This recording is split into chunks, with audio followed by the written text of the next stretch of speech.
Hey guys, welcome to the episode 8th. So the 8th episode of the reading challenge of the book Multipliers by Liz Wiseman. So we will continue reading today for another 20 minutes. We will start from page 60 today. Let's go. And don't forget to hit the subscribe button. Hit the subscribe button if you haven't done so, and leave a like on the video and also a comment. Page 60. Becoming a talent magnet. The promise of a multiplier is that they get twice the capacity plus a growth dividend from their people as their genius expands under the leadership of the multiplier. Let's now look at a few starting points for becoming a talent magnet. The starting block. Become a genius watcher.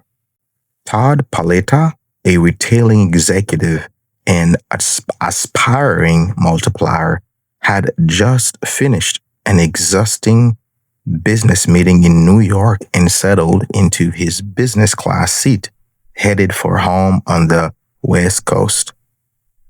As the plane took off, he heard the cry of a baby. He hoped it would stop after the plane settled into the standard cruising altitude of 30,000 feet. It didn't.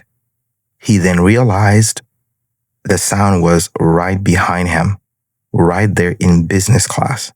A baby in business class? The mother stood up in the aisle, trying to console the child. Now the jarring sound was right next to his ear. Todd was annoyed at first, but as his attention became focused on the mother, he started genius watching. He found himself studying her actions closely and appreciating her efforts to soothe the child. He observed the way she juggled the demands of the child and the silent frustrations of the other passengers. He watched longer and noticed her patience. He began talking with her, learning more about her efforts, and her interest. He started forming hypotheses about her talents and perhaps even a source of her genius. He then started to wonder, if she worked on my team, how would I put these capabilities to use?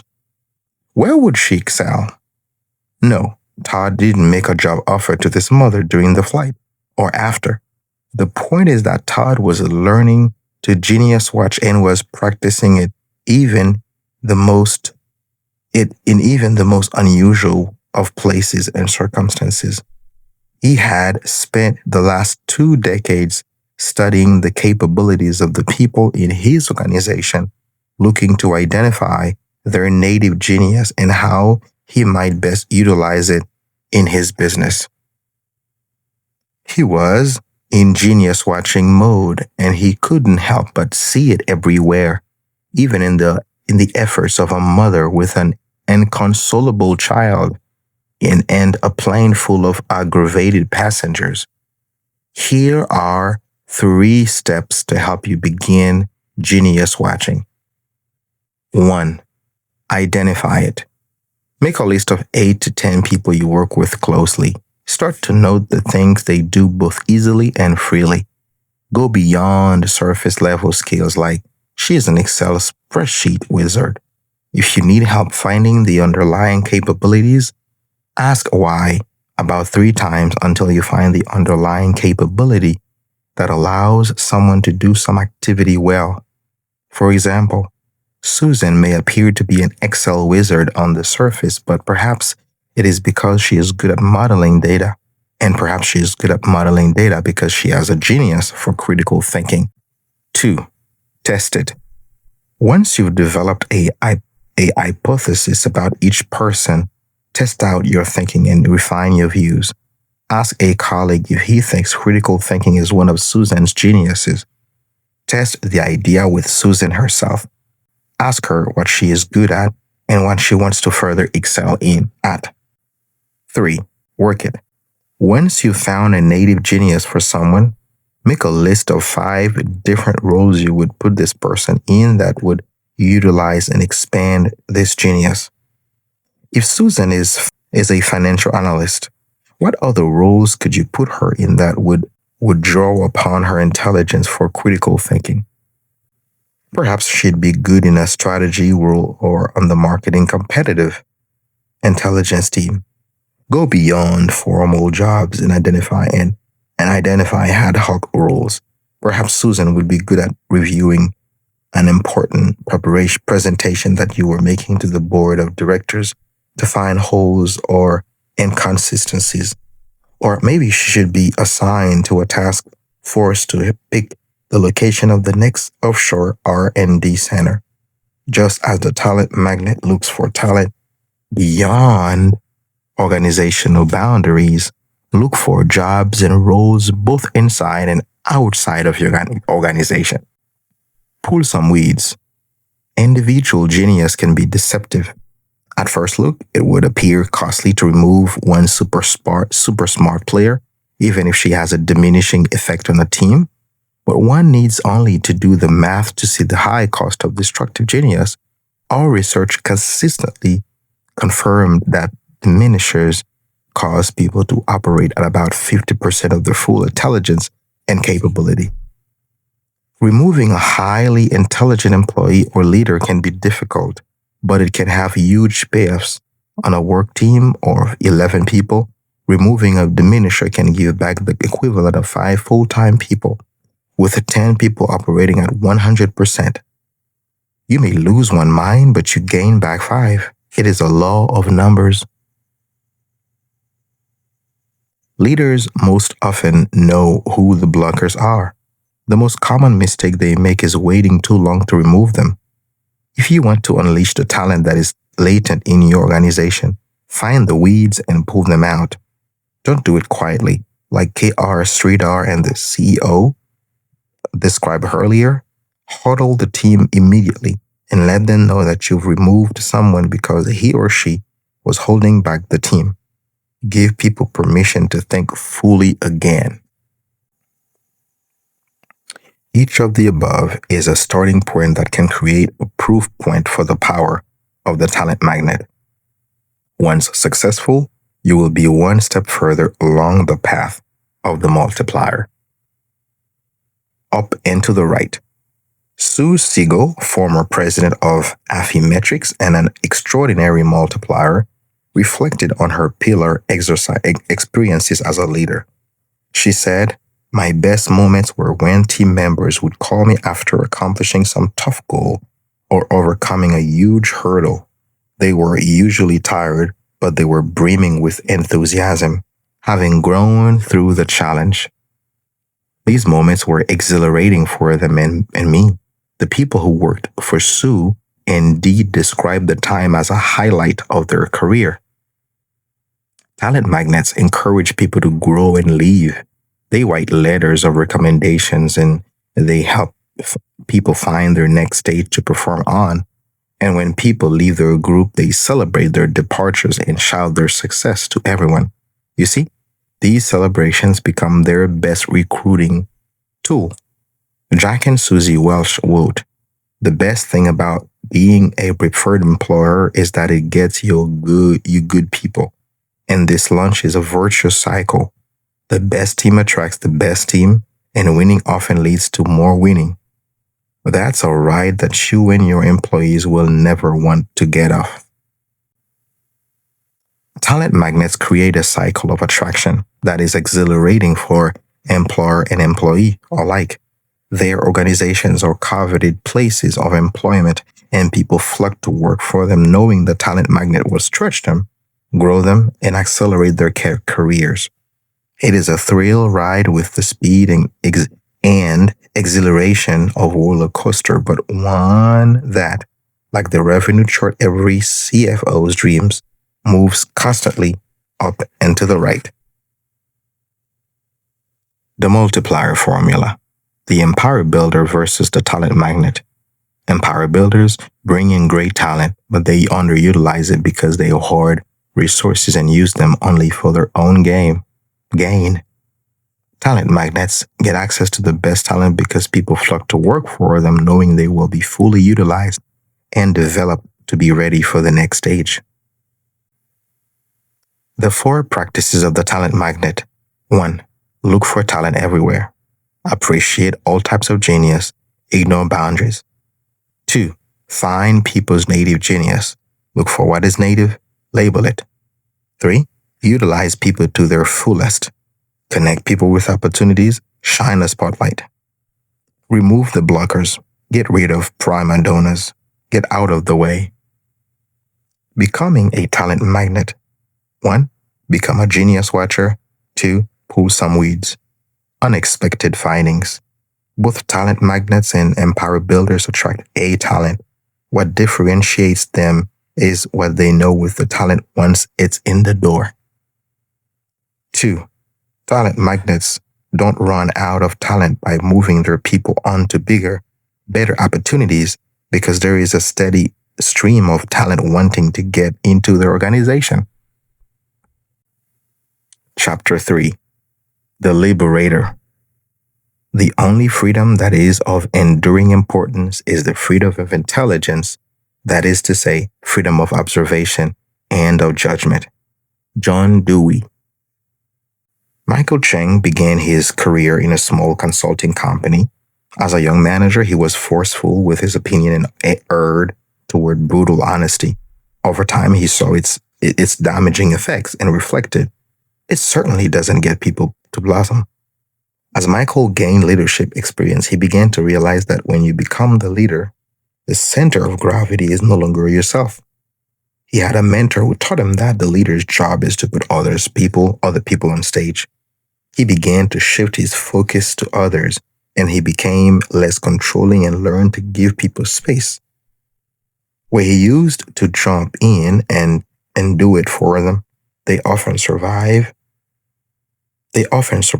you by producing something better than you would have. As he has grown as a leader, he's learned to be direct without being destructive. He's learned leader. He's learned as he grown as a leader, he's learned to be direct without being destructive. He's learned how to create an environment where he could tell the truth and have others grow from it.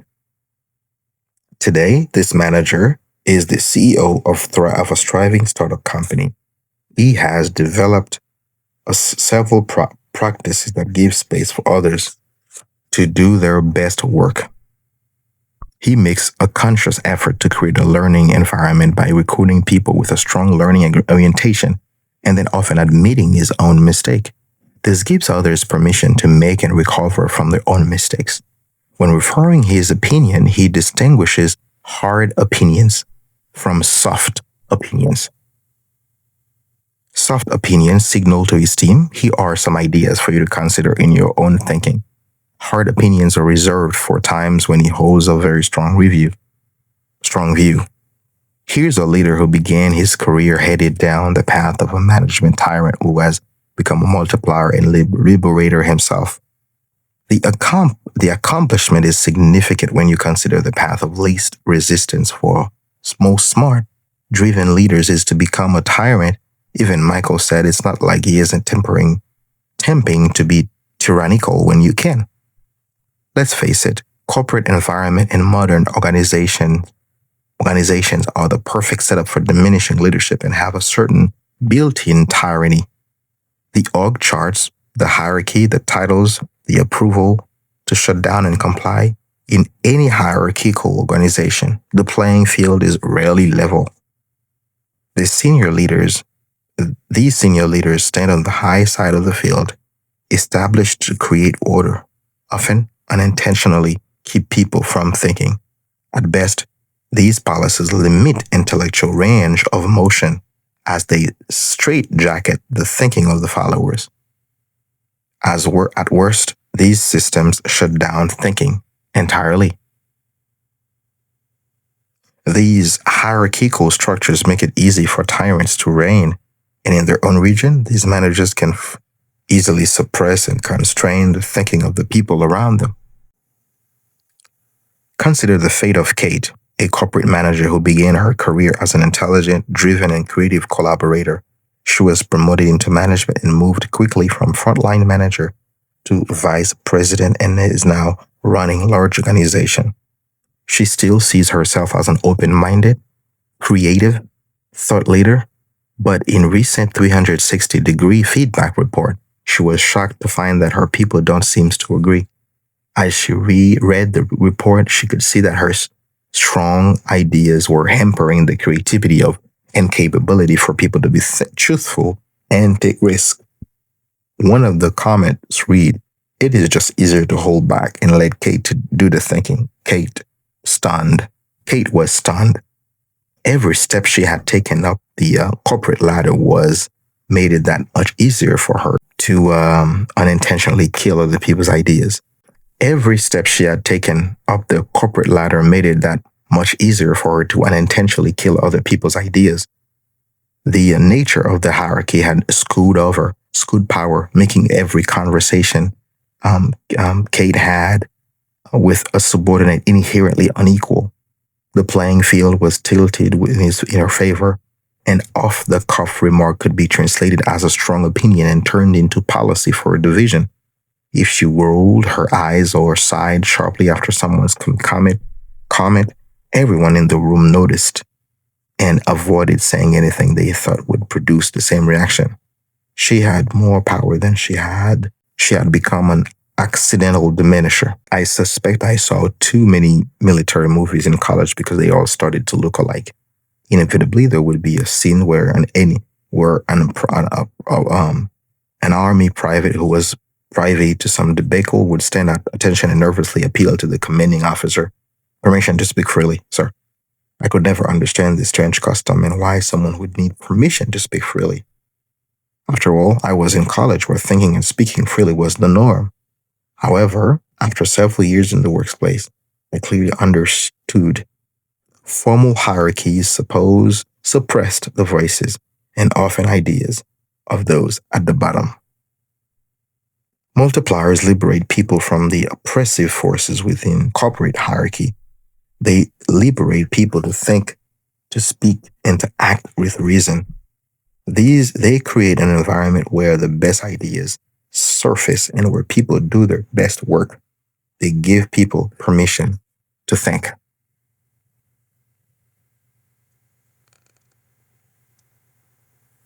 The Tyrant versus the Liberator. Multipliers create an intense environment in which superior thinking and work can flourish. Tyrants create a tense environment that suppresses people's thinking and capability. A tense leader. Jenna Healey was an SVP of field operations for a large telecommunications company. She was a serious leader who, even at 5 feet 3 inches, had a way of towering over the shoulder. Who worked for her? Jenna was a smart manager with strong experience, but Jenna was an absolute tyrant. Her colleagues said she created an environment of hysteria. She created fear all around her and intimidated and bullied people until she got what she wanted. Her primary approach to leadership was, "What more can you do for me?" What one of her managers said. When one of her managers said, "She's a bit like the ruthless Miranda Priestly in The Devil Wears Prada," I got the picture immediately. Not only was Jenny a bully, but she struck at random. It was hard to predict what she would set of her or who would be the next victim. One person recalled, "You felt like you could be the next guy." I was stressed, on the edge, and at risk around her. Her colleagues joked there needs to be a storm warning system for Jenna. People need to know when it is time to duck and cover. Jenna's quarterly management meeting in Denver was one such time. Jenny had gathered a cross-functional team to review the state of the business in the U.S. market. It was a typical business review, with each information in turn presenting its state of the business.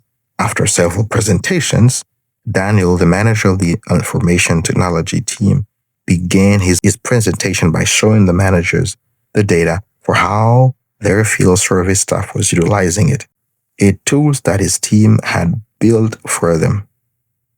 He then inquired, in light of these numbers, I wonder if the service teams are thinking or taking advantage of the tools that already exist. Based on Jenna's reaction, you would have thought that he had just told her that her team was stupid and lazy. She snapped. You have no idea what you were talking about, and then berated him in front of the group. When argument got heated and lasted for an uncomfortable 10 minutes, when somebody finally signaled that the group was overdue for a break, there was rapid dash for the conference room door. But Daniel stayed in an attempt to hold his ground against Jenna. With everyone out in the hall, the argument escalated irrationally and turned to shouting.